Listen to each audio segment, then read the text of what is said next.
अहमदाबाद तैयारा हादसे के बाद बोइंग कंपनी के शेयर्स 8% तक गिर गए। आलमी ट्रेडिंग मार्केट्स में बोइंग के शेयर की कीमत $196 पर आ गई। एविएशन ट्रैकिंग वेबसाइट के मुताबिक हादसे का शिकार होने वाला तैयारा बोइंग 787 ड्रीम लाइन्स था, जो कि फ़ज़ाई खिदमात में इस्तेमाल होने वाला सबसे जदीद मुसाफिर तैयारा है। बोइंग कंपनी ने एक बयान में कहा है कि वो हादसे से मुतालिक मजीद मालूमात इकट्ठी कर रही है।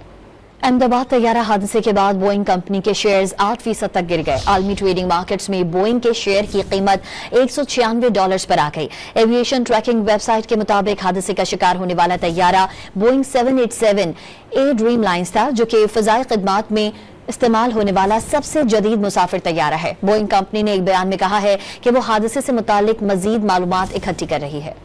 अहमदाबाद तैयारा हादसे के बाद बोइंग कंपनी के शेयर्स 8% तक गिर गए। आलमी ट्रेडिंग मार्केट्स में बोइंग के शेयर की कीमत $196 पर आ गई। एविएशन ट्रैकिंग वेबसाइट के मुताबिक हादसे का शिकार होने वाला तैयारा बोइंग 787 ड्रीम लाइन्स था, जो कि फ़ज़ाई खिदमात में इस्तेमाल होने वाला सबसे जदीद मुसाफिर तैयारा है। बोइंग कंपनी ने एक बयान में कहा है कि वो हादसे से मुतालिक मजीद मालूमात इकट्ठी कर रही है।